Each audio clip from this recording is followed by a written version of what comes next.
सर्वेक्षण को तो समय सीमा दिसंबर 26 है, लेकिन अभी जो स्वघोषित जमा करना है ऑनलाइन पोर्टल से और ऑफलाइन भी कर सकते हैं, उसका 31 मार्च तक समय सीमा था। अभी भी लेकिन पोर्टल खुला हुआ है, लोग ऑनलाइन भी ऑफलाइन भी अपना आवेदन जमा कर सकते हैं। स्वघोषित बहुत आसान प्रक्रिया है। अगर कोई कागजात की कमी भी है तो वो बाद में दे सकते हैं, अगर वहाँ आप ऑफलाइन भी दे सकते हैं। तो 31 मार्च को लास्ट डेट था, लेकिन लोगों के आवेदनों को देखकर अभी तक पोर्टल खुला हुआ है, जल्द से जल्द आवेदन करिए। अभी तक सवाल यह है कि जमीन किसी और का है, रसीद किसी और ने कटा लिया है, जो वास्तविक जमीन के मालिक हैं, अब ऐसे में वो परेशानियों का उन्हें सामना करना पड़ रहा है। वैसे लोगों को जमीन सर्वे का अवधि राजस्व एवं भूमि सुधार विभाग ने बढ़ाने की घोषणा कर दी है। बता दें कि पहले 31 मार्च 2025 तक कागजात जमा करने की तिथि थी। और भी कई ऐसे सवाल हैं जिस विषय पर हमारे साथ बात करने के लिए हैं भूमि राजस्व एवं सुधार विभाग के मंत्री संजय सरावगी जी।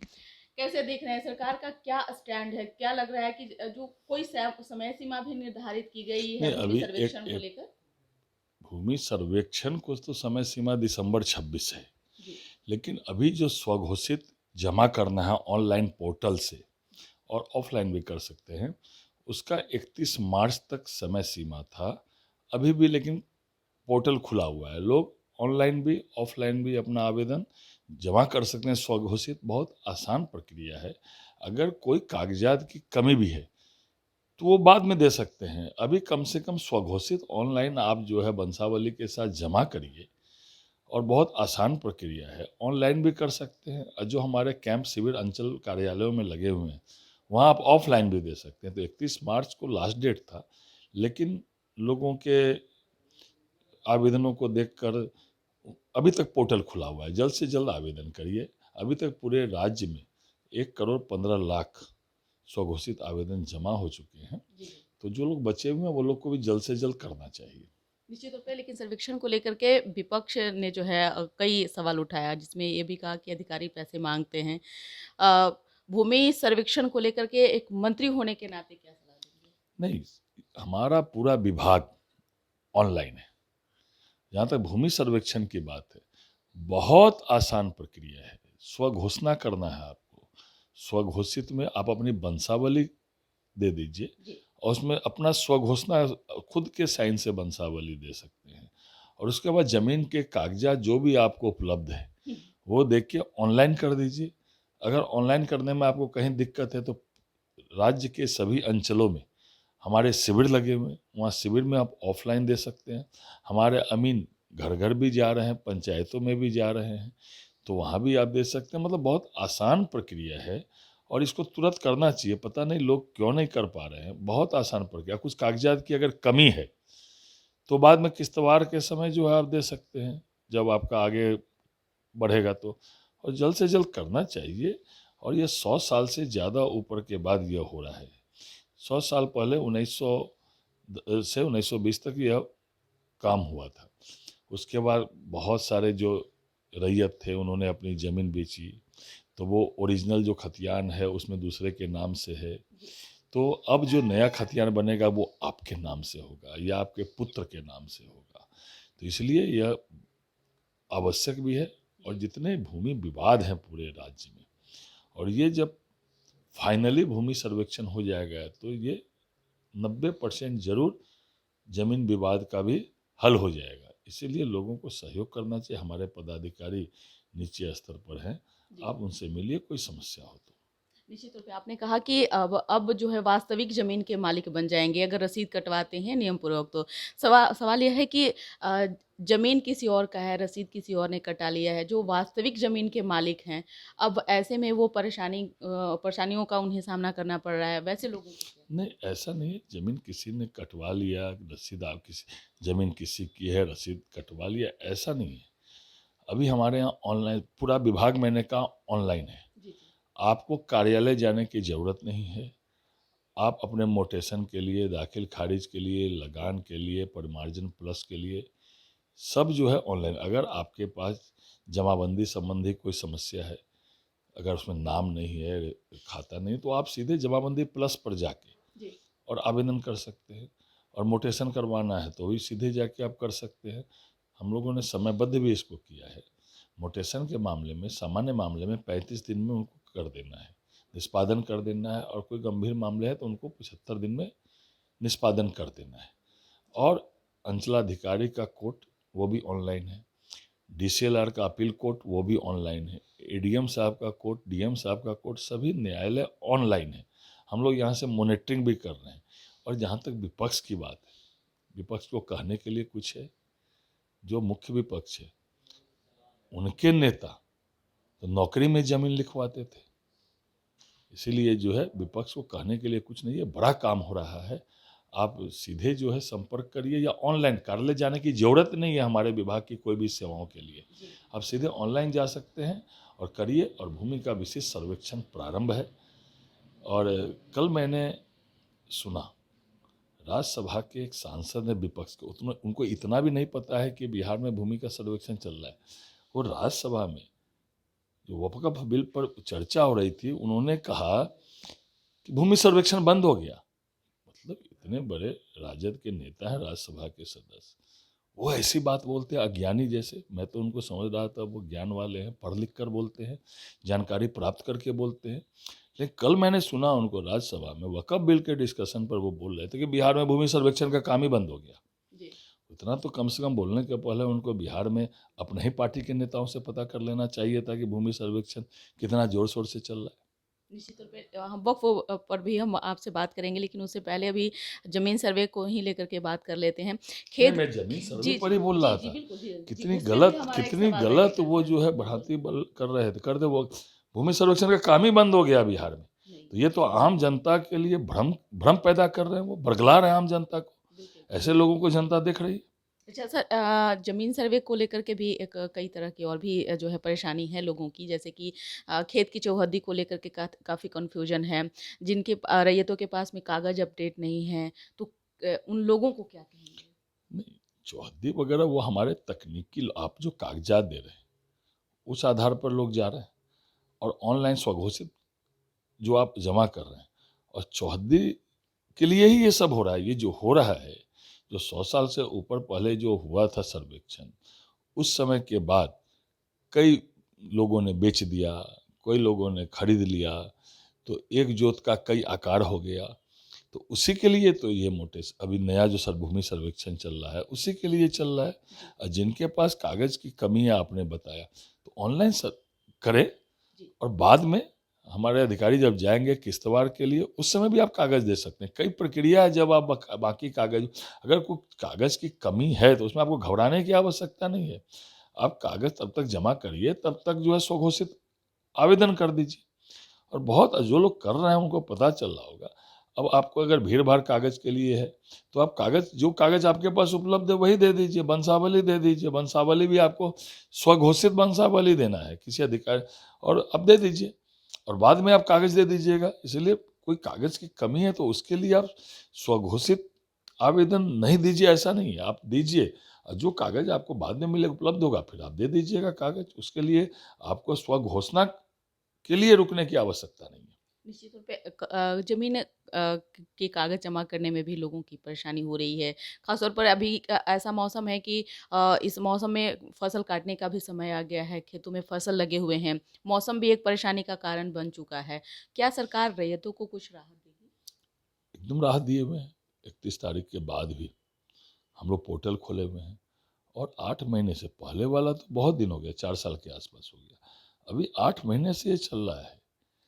तो इसमें बहुत आसान है, आप करके देखिए, आपके पास अगर ज़मीन है तो एकदम कुछ नहीं करना है। स्वघोषित जो है, मैं कई बार कह रहा हूँ, अपना वंशावली जो है स्वघोषित करके दे दीजिए। जो भी कागज है आपके पास वो अप्लाई कर दीजिए, बहुत आसान है। और जहाँ तक आपने कहा कि राहत की बात, तो राहत तो हम लोग दिए ही हुए हैं।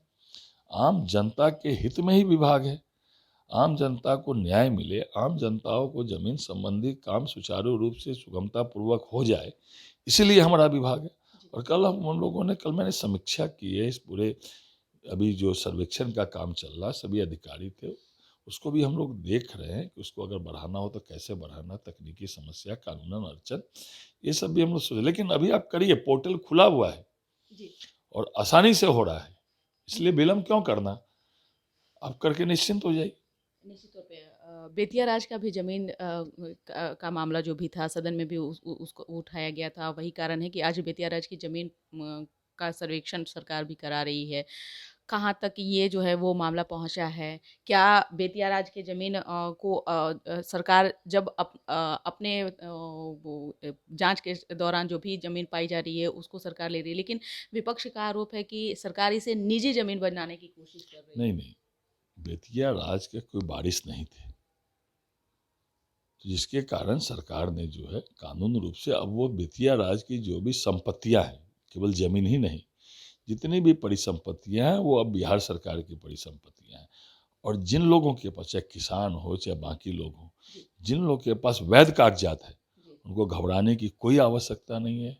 और उसके लिए हम लोग एक कमेटी भी बना रहे हैं, वो कमेटी भी इन सभी चीज़ों को देखेगी, जल्द से जल्द निष्पादन भी करेगी। मैं पुनः कहना चाहता हूँ कि जिनके पास भी वैध कागजात है, वो किसान हो, रैयत हो या और कोई हो, बेतिया राज के संबंध में उनको कोई भी घबराने की जरूरत नहीं है। अब विपक्ष को मैंने कहा ना, विपक्ष होकर बरगलाता है। मुख्य विपक्ष के नेता कह रहे हैं भूमि सर्वेक्षण बंद हो गया, कल मैंने सुना, तो उनको कितना ज्ञान है ये तो पता चलता है उनके बानी वचन से ही। तो इसीलिए कि जिनके पास भी वैध कागजात है, चाहे वो बेतिया का मामला हो चाहे अन्य जगह का भी मामला हो, उन लोगों को घबराने की कोई आवश्यकता नहीं है। मैंने विधान परिषद में भी डिबेट के दौरान सरकार के वक्तव्य की ओर से भी ये वक्तव्य दिया था। एक सवाल है सर कि वक्फ बोर्ड दोनों सदन से पास हो गया, बिल संशोधन राज्यसभा और लोकसभा से। क्या राष्ट्रपति के अनुमोदन के बाद बिहार सरकार भी ये सर्वेक्षण करवाएगी? बिहार में भी जो नहीं, वक्फ पूरे बोर्ड के देश में यह कानून लागू हो रहा है। वक्फ में जो कानून जो बना है वो मुसलमानों के हित में है। मुसलमानों में भी विशेषकर जो पासबंदा समाज के मुसलमान हैं, जो अति पिछड़े समाज के मुसलमान हैं, चाहे वो महिलाएं हैं, उनके लिए फायदा। ये बरगला रहे हैं विपक्ष के लोग जो है, ये बरगला रहे हैं और ये गलत सलत बयान दे रहे हैं। ये मुसलमान के हित में है। नरेंद्र मोदी जी ने मुसलमानों के हित के लिए बहुत सारा काम किया। सबका साथ, सबका विकास, सबका प्रयास, सबका साथ, ये नरेंद्र मोदी जी का बिहार कहना में है। भी जमीन है वक्फ की। नहीं, जो उनकी जमीन है उसमें उनको घबराने की आवश्यकता ही नहीं है। जो वक्फ बोर्ड की अपनी जमीन है उसके लिए उनको क्यों घबराना है। हाँ, अगर कोई सरकारी जमीन होगी या किसी की निजी जमीन होगी तो उसको जरूर राज्य सरकार देखेगी। इसलिए जो वक्फ बोर्ड की जमीन है उसको उनको घबराने की आवश्यकता नहीं है। लेकिन अगर उसमें कोई राज्य सरकार की जमीन है या कोई निजी जमीन है तो उसको तो जरूर देखेगी सरकार। एक अंतिम सवाल है सर कि सदन में भी सरकार के जो ऊपर जो है कई नाकामियों को विपक्ष ने दर्शाया। चाहे वो हम बात करें आफिक विभाग, भूमि सुधार एवं राजस्व विभाग की, तो यहाँ भी नाकामियों को सरकार के विपक्ष ने उजागर किया। लेकिन क्या लग रहा है कि चुनाव भी है, चुनाव के दौरान इसको भुनाने का प्रयास विपक्ष के पास कोई मुद्दा नहीं है। नेता प्रतिपक्ष को आप नजर आया आपको विधानसभा में या विधान परिषद में? 1 महीने के आसपास बजट सेशन चलता है, कितना दिन नेता प्रतिपक्ष आए? गायब रहते हैं। उनको जनता के मुद्दे से कोई मतलब नहीं है। विधान परिषद में भी नेता प्रतिपक्ष कितने दिन आई? कोई मतलब नहीं है लोगों को। केवल झूठ फरोश ट्वीट करना, इधर उधर करना। और जहाँ तक मेरे विभाग की बात है, कोई ऐसा मामला नहीं था जिसको घेरने। हम लोग तो एक एक बात का जवाब दिए।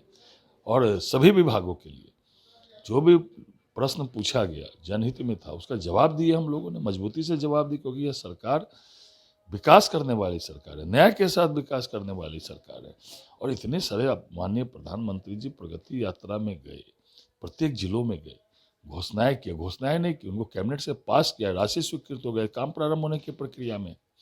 इसीलिए जनता के विपक्ष के पास कोई मुद्दा नहीं है। न विधानसभा में रहना नेता प्रतिपक्ष। नेता प्रतिपक्ष को तो लोग आशा करते हैं कि जब विधानसभा चले तो विधानसभा में आकर वो जनता के हित में सुझाव दे। लेकिन सुझाव वो कहाँ देते हैं? गायब रहते हैं, पता नहीं कहाँ रहते। जनता खोजती रहती है उनको। इसलिए नेता विपक्ष और विपक्ष के पास कोई मुद्दा नहीं है। और जहाँ तक आपने चुनाव की बात की, फिर से सरकार बन के एनडीए की आने वाली है। इसलिए इसमें कहीं कोई मामला ही नहीं। फिर से एनडीए की सरकार बनेगी और आम जनता के हित की सरकार है। और आम जनता देख भी रही है कितना सारा काम हो रहा है। वक्त संशोधन बिल पास होने के बाद नीतीश कुमार पर भी काफी विपक्ष का कटाक्ष है, सोशल मीडिया पर भी पोस्ट शेयर किए जा रहे हैं। देखिए, वोट बैंक की राज ये लोग बरगलाते हैं। मैंने तेजस्वी के बारे में कहा, यह इच्छाधारी सनातनी है। हमारे दरभंगा में ये गए थे और अहिल्या स्थान मंदिर गए, टीका लगाए। इनके साथ कई नेता थे जी और थोड़े बस बगल में ही जी उनका वो इफ्तार पार्टी चल रहा था। बगल में गए और टीका मिटा लिए, टोपी पहन लिए। टीका सनातन का गौरव की बात है, क्यों मिटाए? और उन्हीं के कुछ नेता टीका लगाए हुए थे। इसलिए मैं कहता हूँ इच्छाधारी सनातनी है। इनको इच्छाधारी नाग भी मैं बोलता हूँ। वो इसलिए बोलता हूँ कि अगर नाग एक आदमी को डसता है तो एक आदमी को ही नुकसान होता है। ये समाज में जहर फैला रहे हैं। वक्फ बोर्ड पर भी ऐसे ऐसी बातें कर रहे हैं, वोट बैंक के लिए मुसलमानों के भी जहर फैलाने का काम कर रहे हैं। उससे पूरा समाज जहरीला हो रहा है। इसलिए मैं बोलता हूँ ये इच्छाधारी सनातनी भी है और ये इच्छाधारी नाग भी है। इसलिए जो है इनके बात पर लोग विश्वास नहीं करते। वह जो नया बिल बना है वो मुसलमानों के हित में है। मुसलमान में विशेषकर अति पिछड़े पासमानदा समाज, महिलाओं के हित में यह वक्फ बोर्ड का बिल जो आया है। बहुत बहुत शुक्रिया बात करने के लिए। तो आपने सुना कि क्या कुछ कहना था राजस्व विभाग के मंत्री और भूमि सुधार विभाग के मंत्री हैं संजय सरावगी जी, जिन्होंने डिटेल्स में जानकारी दी है जमीन सर्वे को लेकर। अगर आपके मन में भी कोई कंफ्यूजन हो तो कमेंट बॉक्स में जाकर जरूर कमेंट करिएगा। आपका सवाल एक बार फिर से चलिए, आपके साथ धन्यवाद। आपको भी बहुत बहुत धन्यवाद।